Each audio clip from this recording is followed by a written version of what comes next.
Power doesn't always shout. Sometimes it whispers behind closed doors, inside mansions with marble floors, inside marriages that look perfect from the outside. When Isabella Cruz married billionaire tech investor Richard Hale, the world called it a fairy tale, a fiery Latina socialite, a cold, brilliant American billionaire. But fairy tales rot when control replaces love, and one twisted demand would turn a marriage into a crime scene, and a housemaid into the center of an unthinkable tragedy. The mansion stood on the edge of the sparkling blue water in Miami, like a giant white mountain made of glass and marble. From the outside, it looked like a place where dreams were born.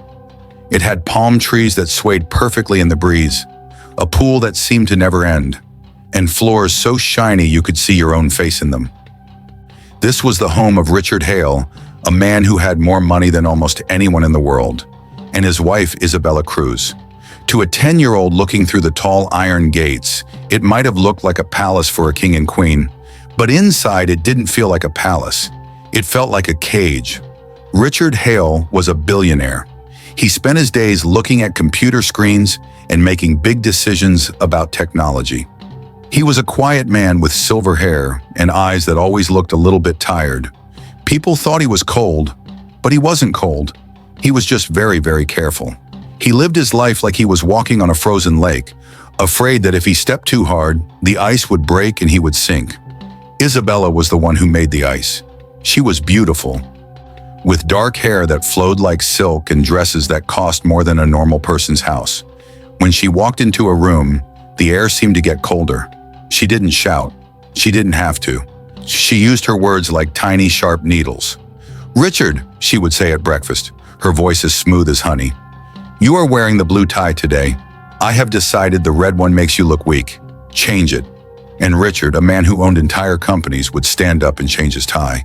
He did it because he knew that if he didn't, Isabella would find a way to make his day miserable. She controlled what he ate, who he called, and even how he sat in his chair. She wanted the world to see a perfect couple, but she wanted Richard to know that she was the one holding the leash. In this house, power didn't scream. It whispered. It hid behind the heavy velvet curtains and under the long marble dining table, and soon that power would find a new target. While Richard and Isabella lived in their world of diamonds and secrets, a young woman named Luciana Reyes was just trying to survive. Luciana was only 21 years old. She had big dark eyes that were always looking at the floor. She had moved to the city only a few months ago, leaving her home and her friends behind. She didn't come to Miami to be rich or famous. She came to work. Back home, her mother was very sick, and the medicine cost a lot of money. When Luciana got the job as a live-in housemaid at the Hale Mansion, she thought her prayers had been answered. "It is a beautiful house, Mama," she whispered into the phone on her first night, sitting in her tiny room in the servants' wing. "The floors are so clean I'm afraid to walk on them. The owners are very famous. I will send you the money on Friday." Luciana learned the rules quickly. Rule number 1, never speak unless spoken to. Rule number 2, move like a ghost. Rule number 3, never look Mr. Hale in the eye. She followed the rules perfectly. She polished the silver until it glowed. She folded the towels into neat little squares. She stayed in the shadows. Richard hardly noticed her. He would walk past her in the hallway like she was just another piece of furniture. He wasn't being mean. He was just trying to stay invisible himself. He knew that if he showed kindness to a servant, Isabella would notice. And Isabella noticed everything. One afternoon, Luciana was dusting a glass vase in the hallway. Isabella walked by, her high heels clicking loudly like a clock. She stopped. She looked at Luciana's hands. Then she looked at Richard, who was reading a book nearby. Richard didn't look up. He didn't look at Luciana. Isabella smiled, but it wasn't a happy smile. It was the smile of a cat watching a mouse. She realized that Richard was afraid to look at the maid, and in that moment, a dark, twisted idea began to grow in her mind. She realized she could use this girl to break her husband once and for all. The sun was setting over the ocean, turning the sky into a bruised purple and orange. Inside the mansion, the lights turned on automatically, glowing softly against the white walls. Isabella was sitting on a leather sofa, sipping a drink. Richard was across from her, his mind miles away. "You're boring, Richard." Isabella said suddenly. Richard didn't look up from his papers. I'm working, Isabella. No, you're hiding, she snapped. You're like a little gray mouse. You have no fire. You have no passion. You aren't even a real man anymore. You're just a bank account with a suit on. Richard flinched. He was used to her insults, but tonight her voice had a different edge to it. It sounded hungry. What do you want from me? He asked quietly. Isabella leaned forward. Her eyes sparkled with a cruel light. I want to see if there is anything left inside you. I want to see you do something you don't want to do. That is the only way to know I truly own you. She stood up and walked to the window. She saw Luciana outside by the pool picking up some fallen leaves. The maid, Isabella whispered. Luciana. What about her? Richard asked, a nervous feeling starting to grow in his stomach. She's pretty, isn't she? In a quiet, pathetic way. She's young. She's scared of her own shadow. Isabella turned back to him. I want you to sleep with her. Richard let out a short, dry laugh. That's a sick joke, Isabella. It's not a joke, she said, her voice dropping to a low hiss. I am ordering you. I want you to go to her. I want you to break your own rules. I want to watch you become a person you hate. Richard stood up, his face turning pale. No, I won't do it. She's a child. She's an employee. It's wrong. Isabella walked over to him and straightened his collar. Her touch felt like ice. If you say no, I will destroy you. I have the keys to all your secrets, Richard. I have the files that could put you in prison. I will take your money, I will take your name, and I will make sure the whole world knows what a coward you are. Richard looked at her and saw a monster, but he also saw his own cage. He looked out the window at Luciana, who had no idea that her life was about to be ruined by a woman's bored cruelty. Luciana was in the kitchen, washing the dinner plates. The water was warm, and the soap smelled like lemons. She was thinking about her mother and how the money she sent would buy the new heart medicine. Suddenly, the door opened. Isabella stood there. Luciana, she said. Luciana wiped her hands on her apron and bowed her head. Yes, Mrs. Hale. Go to the master suite. My husband is waiting for you. Luciana blinked. She was confused. Does he need his laundry or the evening tea? Isabella stepped closer. She grabbed Luciana's chin and forced her to look up. Luciana saw the coldness in her eyes and felt a shiver run down her spine. He doesn't want tea, you stupid girl. He wants you, and you will go, or you will be on the street tonight. No money, no job, no medicine for your mother. Do you understand? Luciana's heart started thumping against her ribs like a trapped bird. But Mr. Hale doesn't even talk to me. He will tonight, Isabella whispered. Go, now. Luciana walked down the long, dark hallway. The mansion felt different tonight. The shadows seemed longer. The air felt heavy. She reached the large wooden doors of the master bedroom. Her hands shook as she reached for the handle. Inside, the room was dark. The only light came from the moon reflecting off the ocean outside. Richard was sitting in a chair by the window. He looked like a ghost. He didn't look like a billionaire. He looked like a man who was being executed. Mr. Hale, Luciana whispered. Her voice was tiny. Richard didn't move for a long time. Then he put his head in his hands. I'm so sorry, he whispered. I'm so sorry. Luciana stood by the door, tears starting to blur her vision. She knew she couldn't run. If she ran, her mother would die. If she stayed, a part of her would die. She wasn't a maid anymore. She was a prisoner, and the woman who held the key was standing in the doorway, watching with a satisfied smile. What happened that night was not a story of love. It was not even a story of a mistake. It was a story of a crime. Isabella didn't leave. She stood in the shadows of the hallway listening. She wanted to hear the sadness. She wanted to hear the breaking of two souls. For her, this was better than any movie or any diamond necklace. This was the ultimate power. She had forced a good man to be bad and a sweet girl to be a victim. Inside the room, Richard didn't look at Luciana. He couldn't. He felt like he was covered in dirt that would never wash off. He spoke in a flat, dead voice. He went through the motions because he was a coward who was afraid of losing his wealth. Luciana didn't fight. She didn't scream. She just closed her eyes and thought of her mother's face. She pretended she was somewhere else. She pretended she was a bird flying over the ocean, far away from this house and its velvet cages. When it was over, Luciana curled into a ball on the edge of the bed and cried silently. Her tears soaked into the expensive silk sheets. Richard got up and went to the window.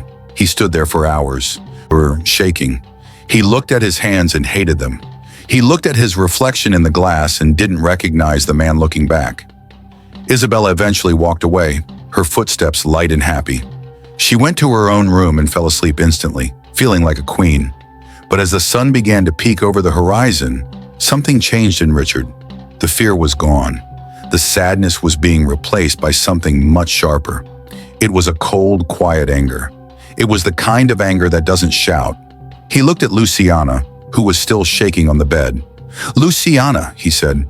She flinched, pulling the covers up to her chin. "I am going to fix this," Richard said. His voice was different now. It was strong. It was like a machine turning on. "I am going to destroy her, but you have to trust me." "Can you do that?" Luciana looked at him through her messy hair. She saw the silver in his eyes. She didn't know if she could trust anyone, but she knew she had no choice. "Yes," she whispered. The next morning, life in the mansion seemed normal. The sun was shining, the birds were singing in the tropical trees. Isabella came down to breakfast, wearing a bright yellow dress. She looked radiant. She sat across from Richard and hummed a little tune. "Did you sleep well, darling?" she asked, her voice full of mischief. Richard looked at her and smiled. It was a perfect fake smile. "I slept very well, Isabella. You were right. I feel different today." Isabella beamed. "I knew you would like it. I know you better than you know yourself." "You do," Richard agreed. "In fact, I think we should celebrate. I want to give you more control over the international accounts. You've earned it." Isabella's eyes widened with greed. This was what she had always wanted. Total control over the Hale billions. "Really, Richard? You aren't upset anymore?"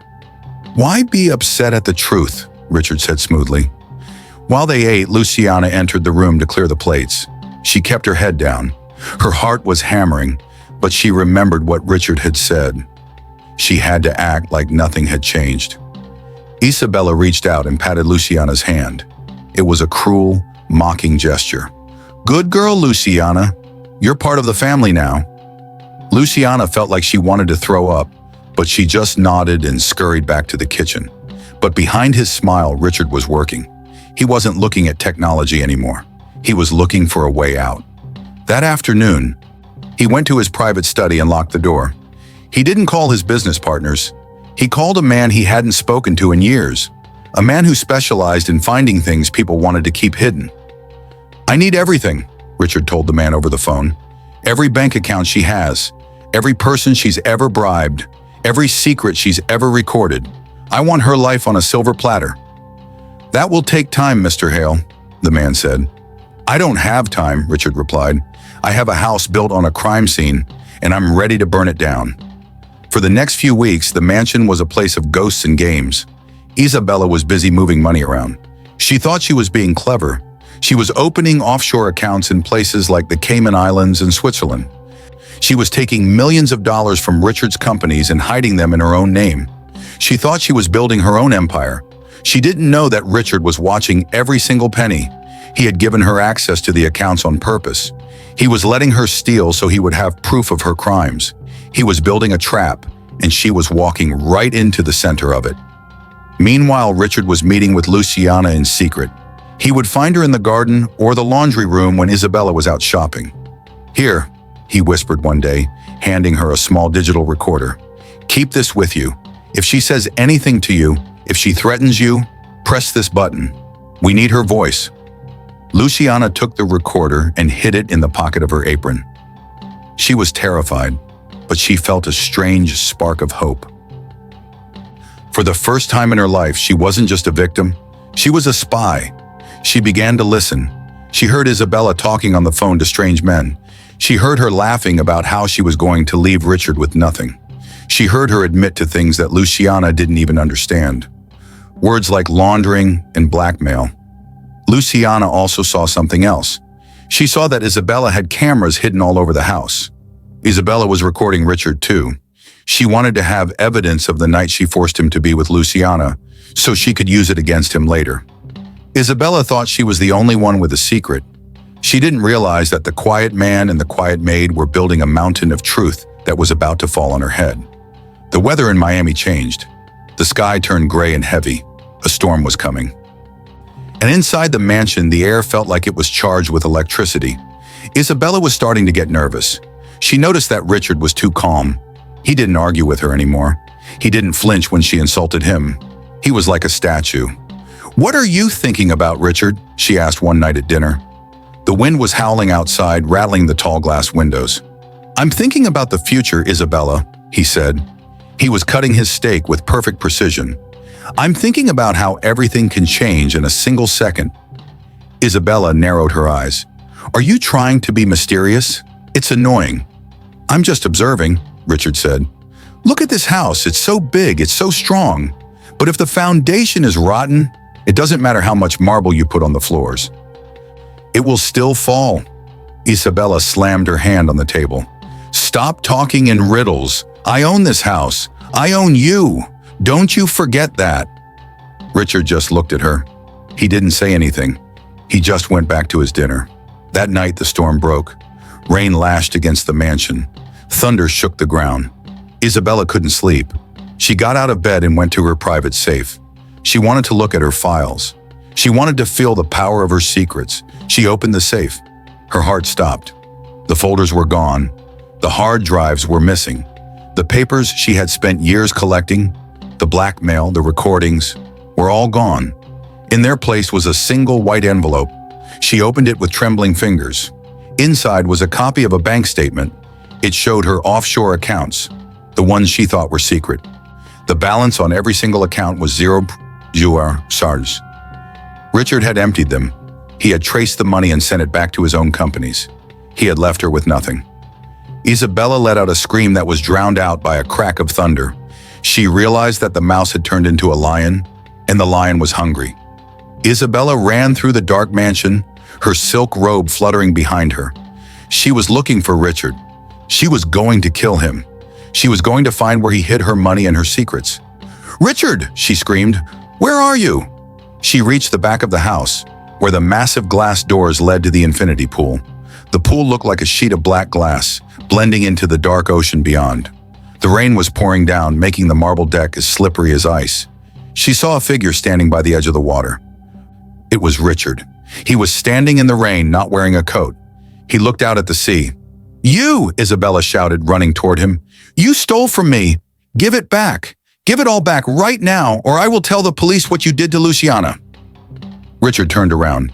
He looked at her with a face that held no emotion at all. It was the face of a man who had already said goodbye. "The police already know, Isabella," he said. His voice was loud enough to be heard over the storm. "I sent them the recordings. I sent them the bank records. I even sent them the videos you took of this house." Isabella stopped. She felt a coldness that had nothing to do with the rain. "What?" "You wanted to use the truth to destroy me," Richard said. "But the truth is like fire. You can't control it. Once you light it, it burns everything." Isabella's eyes went wild. She looked around, realizing she was trapped. Her empire was gone. Her name was ruined. She would be going to prison for the rest of her life. She lunged at him, her fingers like claws. She wanted to push him into the dark water. She wanted to take him down with her. But as she ran, her foot slipped on the wet marble. It was a small mistake, a simple slip. She tried to grab the air. She tried to find something to hold on to, but there was nothing, only the rain and the wind. She fell backward. Her head hit the edge of the marble pool with a sickening thud. Then she slid into the water. Richard didn't move. He didn't reach for her. He didn't shout for help. He just watched as the infinity pool carried her body over the edge and into the dark, waiting ocean. The storm continued to howl, but for Richard, the world was finally quiet. The next morning, the police arrived at the Hale mansion. The storm had passed, leaving the world looking fresh and clean. They found the mansion empty. In the pool, there was a single silk slipper floating in the water. Richard was sitting on the terrace, drinking a cup of coffee. He looked exhausted, but he was calm. She was unstable, he told the detectives. The storm scared her. She was drinking. I tried to stop her, but she ran outside. She slipped. It was a tragic accident. The police looked at the security cameras, but the cameras had been wiped clean. There was no footage of the night before.